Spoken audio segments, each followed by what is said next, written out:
Let's go. You lead the way. Where are we headed? Towards a net zero future, of course. Cleaner water, more electricity, a sustainable society. That's the destination we've set ourselves. This we know.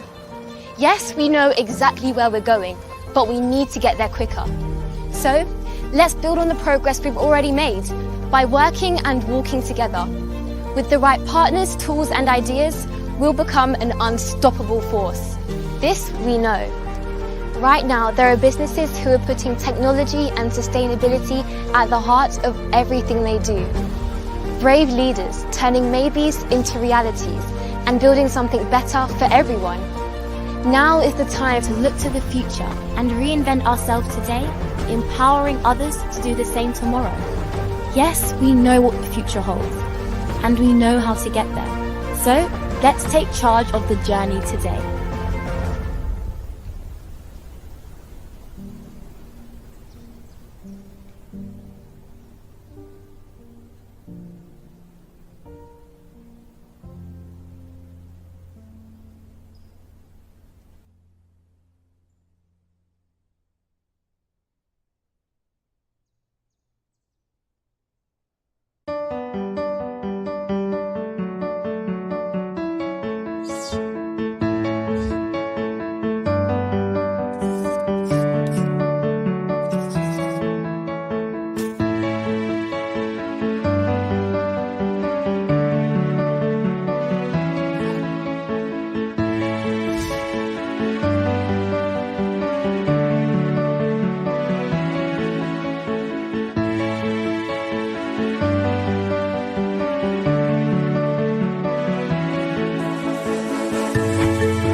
Welcome to our school board meeting. Namaskar. Hello. Hi.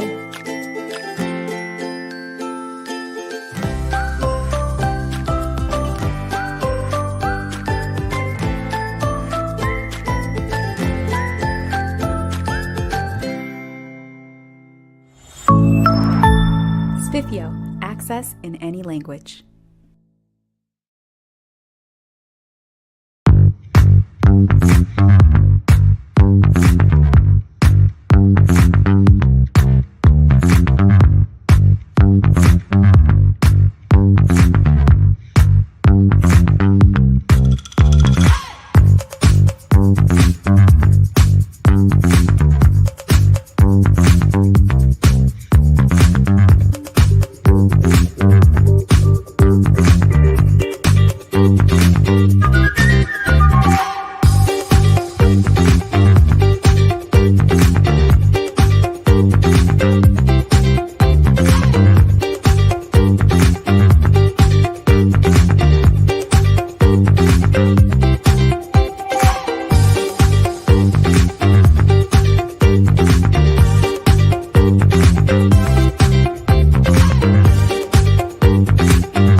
Hello and welcome to the sharing session by SMK Kampong, Jawa.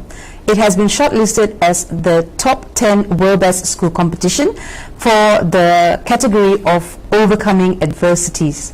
And we want to thank you for joining us, and we hope that this school's journey will inspire you.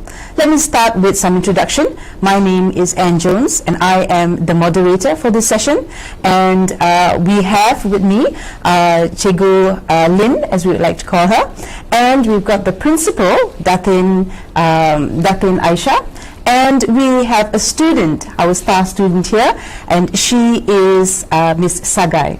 So, Before we get started, I just want to give you all a quick reminder that if you have any questions, please put it into the chat box and we will answer the questions very shortly. Now, I'm going to start with a little bit of context setting about the school itself. SMK Kampong Jawa is actually a secondary school that is situated in the city of Klang in Selangor, Malaysia. Now, this school has about 134 teachers and over 2,000 students, out of which 145 students have special needs. Now, most of the students, about 75% of them, actually come from families of below 40% of household income. And this school previously has actually been associated with urban poverty, low expectations at school, vandalism, and also poor attendance. However, in 2017, the school actually started their whole school transformation journey under the Trust School program, which is a private and public partnership that works strategically over 4 different goals. The main ones being ensuring quality school leadership, improving teachers' pedagogical competencies, maximizing student potential, and collaborating with the community. Now, it has been a very slow and challenging journey with so many changes in the schools, especially with the leadership lineup. But with the keen focus on the 4 goals, slowly but surely, SMK Kampong Jawa has managed to overcome many adversities and put themselves on an upward trajectory for future successes to be built on.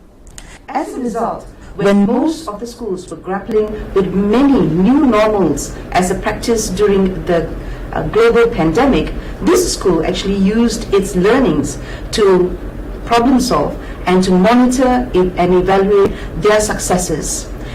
One of the things that they had done is actually start an initiative called Proud and Loud.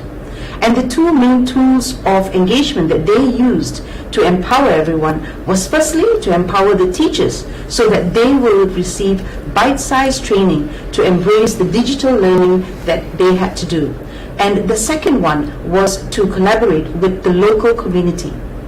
Now, we would like you to watch a video of how this change that was brought on by the school actually changed the life of one individual student.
Right, so there you see how we started with helping one family to create a home that is more conducive for them, and we went on to so many other events and initiatives that actually helps the students, not just from the basic needs of food, but also that encompasses a holistic development.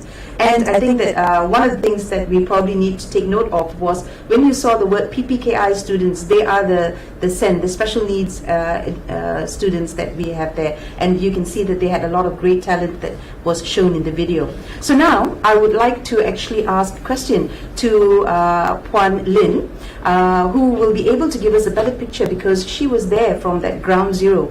So, Cikgu Lin, what were the issues that was faced by the school that actually prompted the action to implement the Proud and Loud initiative? A very good day to everyone in whatever time zone that you are in. Thank you, Miss Anne, as a moderator. As mentioned by Miss Anne, the issues that spark Proud and Loud. Proud and Loud, first, I would like to describe about Proud and Loud. We are the firm believer that every child matters in Proud and Loud. So whatever that we can embrace in Proud and Loud, it is based on the issues that we were once. We were once a school which is not the choice of the community, it was not the choice of families, and the dropout of students from the school is more than 50%. So based on that, we have to roll in. We tried our level best, and it was the new leadership. It was the new leadership anchored by Tuan Haji Shamuddin bin Sirat had made all the change. And through this leadership as well, it actually induced a positive outcome of workforce. And he actually started a think tank where the key members are the SLT, the administrators, and with that, teachers and students had a mind shift, and they know that change could be made. And this dynamic principle has this special mantra that competent teachers nurtures exceptional students. Yes, Ms. M. Okay.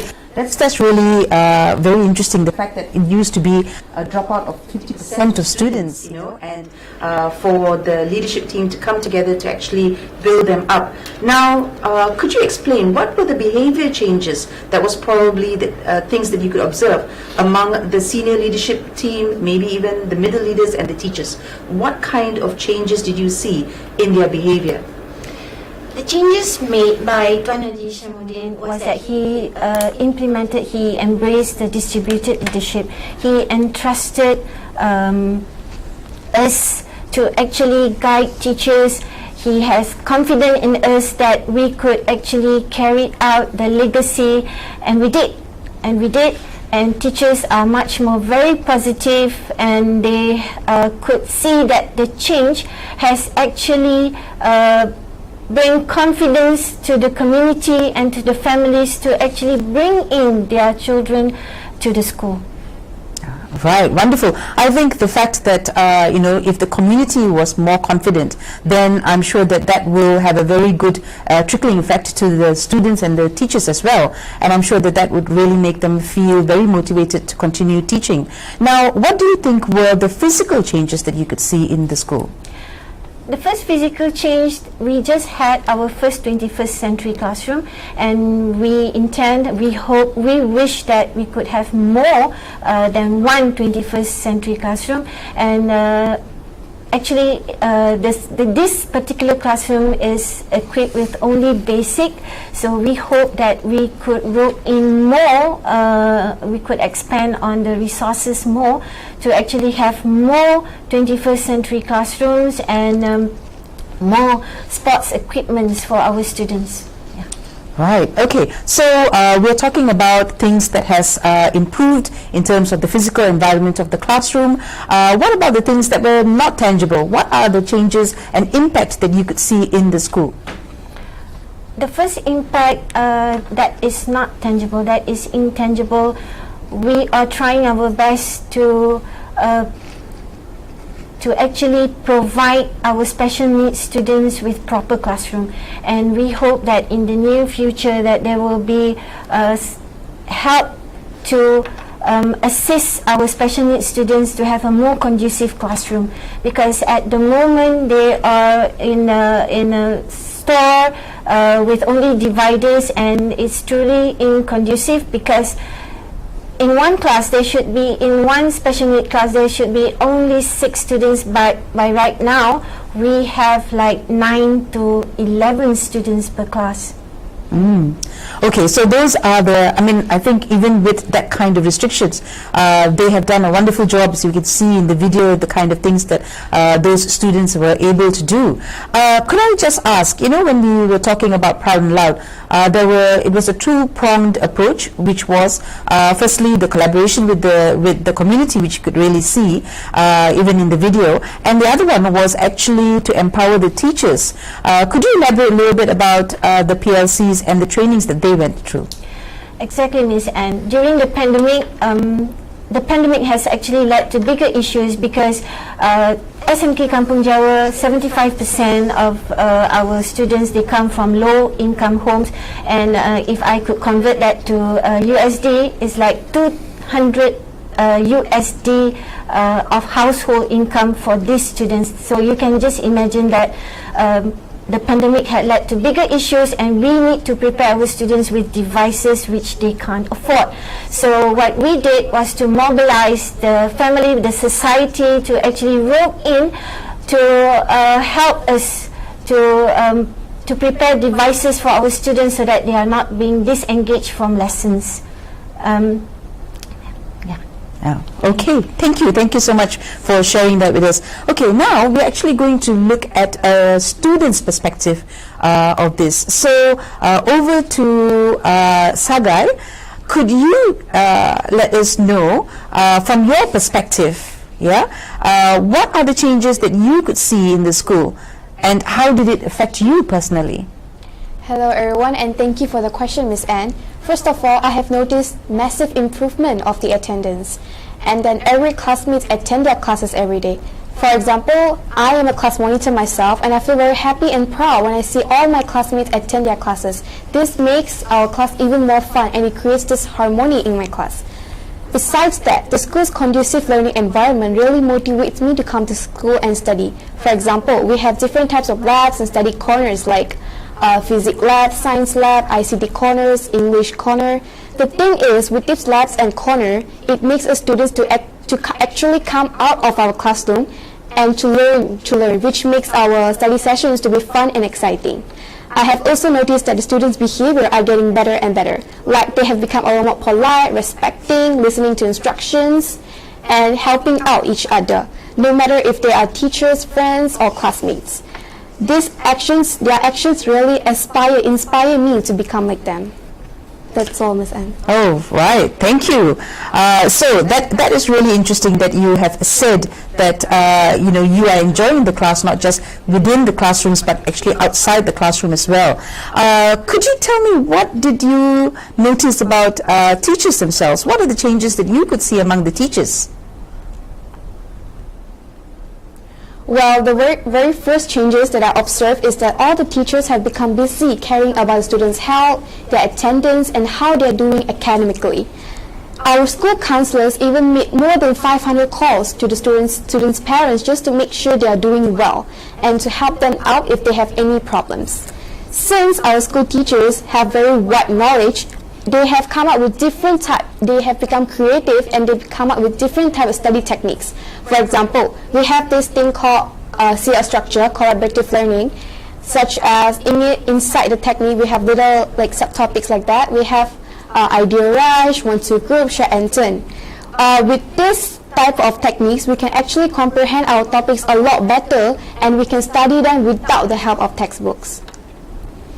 Right. Okay. So that was very, very detailed, and I think that the fact that there were some fun activities, collaboration that teachers have put in, it's quite obvious that what Chegulin was mentioning about the PLCs and the training, the professional learning communities and the trainings that was given has definitely been put to good use.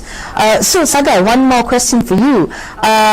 We heard in the start that the school wasn't the choice of the community, and it was noted for some negative aspects earlier on. But obviously, a lot has changed within the school, and also the standing in the community. How do your peers from other schools view you as a member of this school now? Definitely excitement. When we got shortlisted into top 10 world best school, everyone, including me, got really shocked because no one actually believed that we did that, because we are known as the worst school in the Klang district. And I'm really proud that we get to earn that title. Honestly, from that day on, I can see the perspective changes from our local community. They started to put their trust on us and let their students to come to our school, and I'm really proud of that. That's wonderful. That's really great news that others are actually seeing that, and we can actually see the excitement in what you are saying as well. So thank you for that, Sagai. Sagai, in actual fact, is actually 15 years old and she is in Form 3. So we wish you all the best, Sagai. Now we do notice that in any school, the leadership plays a very significant role here, and in just setting up a very positive school culture. And in order to do that, there's so many things that needs to be taken into consideration: setting of a vision, implementing improvement plans, monitoring progress, celebrating the successes, whether it's big or small, establishing partnership between the home and the community. And that's just a few of the to-do lists that a leader has to go through. And of course, that is going to be very difficult if it's only going to be done by the principal. And that is why in the school we did notice that there was distributed leadership among the senior leadership team as well as the middle leaders who support each other. And this has definitely been very, very crucial, especially when there has been a change in the leadership. In the case of this school, SMK Kampong Jawa, where we had our new principal, Datin Aisha, who had taken over the reins in March 2022. So, question to you, Datin. As a new principal, when you came into this school, what was your vision for this school? Hi everyone, thank you, Ms. Anne. As a new principal, my vision is excellent in mind, co-curricular and commendable personality. Only then this school will be the choice of community. Students who are good in academic, we will focus on improving academic excellence, whilst students who excel in extracurricular, we will guide them, we will teach them to take part in how to win at district, state, national and international level. For the special needs student, we guide and train them to be independent and they can interact with the community. We also give them entrepreneur skill so that they are more competitive. At the same time, I will adapt the vision of the Ministry of Education Malaysia, which is quality education, educated people of the prosperous country. So, Thank you. So you are not only using the vision of our Ministry of Education, but you're also putting your own flavor by making sure that there is the change in curriculum as well as the focus in co-curriculum as well. And we also like the fact that you have not excluded the SEN students as well, and you have made sure that they would have some entrepreneurship skills with that.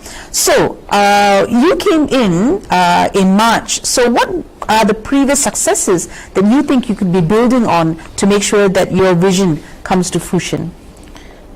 The previous success that need to establish and empower was the quality of teachers and the student well-being.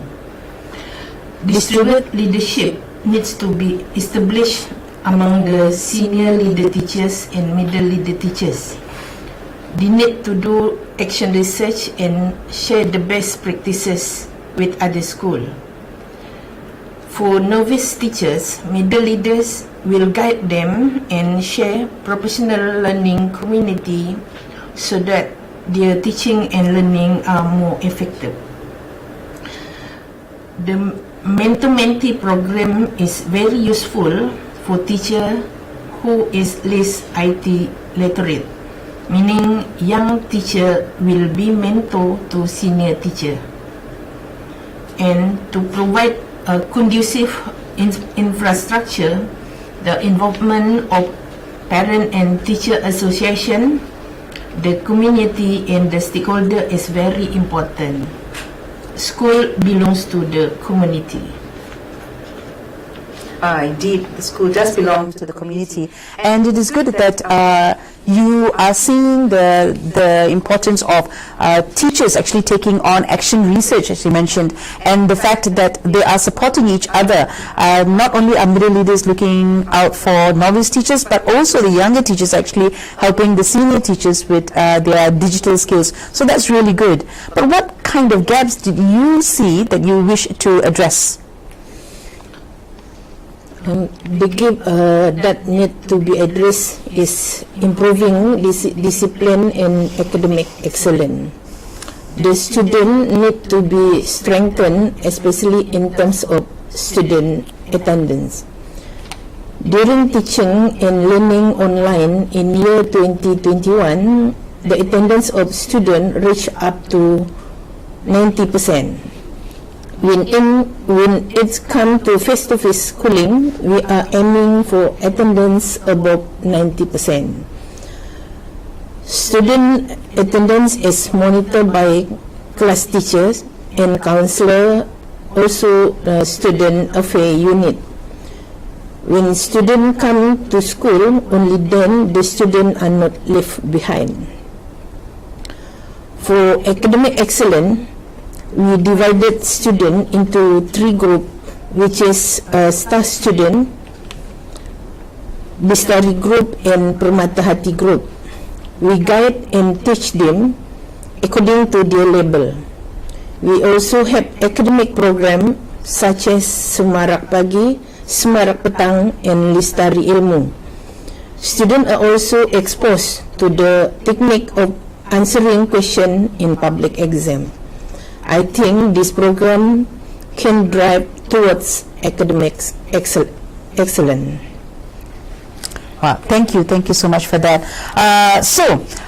With that, I can see that from all the sharing by our 3 speakers, we know that there are 5 takeaways that we hope that you can benefit from this sharing. So first and foremost, you did hear that there has been very good partnership with the local community. And it's when we talk about the local community, we're talking about the parents, the education officers, the welfare department, and any other NGOs as well. And the other aspect that Proud and Loud initiative actually took on was to ensure that there is a professional learning community among the teachers, which Datin has also mentioned, the teachers taking on action research, looking at it from the elements of the teaching practices and being curious about what they're teaching and what assessments they need need to do for their students, and sharing the best practices with each other. I am aware that in the school they actually have a celebration board for the teachers to celebrate their little successes as well, and that is also trickled down to the students. So that is the second takeaway that we have from the Proud and Loud. But from these two initiatives that we had seen, we also know that distributed leadership is very important to make sure that it's not a problem that only the leadership are bearing, but everyone within the school community are actually following their leadership. The next one that we have is using data very efficiently so that they can actually look at the effectiveness of the interventions that they are doing, and also to articulate the successes and impact of any transformation. And last but not least, they have shown that they need to be a caring community and celebrate the learning differences of all the students, because they don't just care for the masses but also for the individual students. So we do have a bit of time, and we're going to take some questions that has popped up. So thank you so much to those of you who have actually contributed by asking the questions. I do see over here that there is a question about community. Which says, how important was community collaboration in the school, empowerment, and how did you engage with the community? Maybe can I ask Jigulin, would you like to take that question? Yes, Miss Anne, I like this question because SMK Kampong Jawa, we have multiracial and multi-religion. Now the question was, how did you engage the community? Now what we did, we are using social media, and we are using temples, church, and even mosque. Alright, because through these institutions, besides social media, we actually carry out the message for help. We carry out the message for aid, that our students need help and the school needs help and assistance as well from the community surrounding SMK Kampong Jawa. Now that's how we do it. We use social media and also the temples, the Hindu temples for our Hindu students, and then our Buddhist students, and also our Muslim students. We are using mosque and religious houses. We use that to actually carry out our message of help. Yes, Miss Anne. Okay, thank you. So it's very, very personalized, isn't it? And it's gone high-tech as well. So you've used social media, but you've also used the traditional methods of actually going to places of worship to actually engage with them. So thank you for that. I've got a question actually for Sagai. Hope you're not too nervous. I was told that the new school principal actually has introduced a new indicator for gauging the level of vandalism in the school. We are aware that previously there was a lot of vandalism, but she introduced something very interesting. Could you just tell us a little bit about that? Yes, Miss Anne, I agree with you. We do have this indicator in our school to test whether there are still students who cause vandalism in our school. For example, we have this fake birds caught inside a cage, and we also have this photo bird with decorations. The thing is, all of these stuff, they are fragile. They're easy to get broken. And you place them in the hallways just to let students, to test students to see whether they will ruin it or not. And till this day, the end result is that the props that we put there is still there untouched, which proves my point that the vandalism in our school has been decreased. Yeah, that's it. Well, that's a very interesting way to actually gauge whether there is vandalism, instead of actually going around to the classrooms and find out whether walls have been messed up and things like that. So they've got a very, very nice indicator to have something really cute at the entrance, which I actually had a look, did take some selfies out of that. So that's a very interesting approach, and I think that is what we can see in this school. They have used all their creativity, they've used their mindset change, and they've used their heart to actually make sure that there is a difference. Probably I'm going to ask the last question to Datin. As a newly appointed principal, what was your first course of action after you did your research of the school and you actually were appointed, I do believe that coming on and taking on a school when we had just joined the World Best School competition would have been like a mountain. So what were your first steps that others could probably follow? Okay, thank you, Miss N. When I appointed as a principal of SMK Kampong Jawa, what I have done, first I need to do scan environment and look at the strength and challenge. Then the strength, I have to continue what the ex-principal done, but I still believe that there is opportunity to make continuous improvement. And I'm lucky because the senior leader teachers very committed, and I take this as opportunity to increase organization excellence. The challenge I will bring up in the meeting, management meeting and teacher meeting, and we find out the best solution. When we are facing the student challenge, I must bring up with the parent and teacher association meeting to find the solution. Must be win-win situation. Lastly, I must talk to students during assembly about my vision and my mission for this school. Only then they know what my expectation from them. That's all. Thank you, Datin. I think the key word that I can take away from here is communication at many levels, right? Whether it is to communicate your vision to the students, to the teachers, making sure that there is discussions in the meetings, and going on to making sure that you even talk to the parents and share your vision. So thank you so much. I am noticing that there's a bit more time, and I think that I've got enough questions for another round, but I think I shall talk to Chigulin again. Now you were there to start it, so probably you can end this session as well with this question. If there was a phase 2 for the Proud and Loud initiative, what would that look like? If there was phase 2 for Proud and Loud, definitely we would go for expanding our resources. All right, we desperately want more 21st century classroom to get our students engaged with very impactful lessons, and we really hope that it could be realized in the near future, and our special needs students could benefit from it as well with their new Braille typewriters. Yes, Ms. Anne.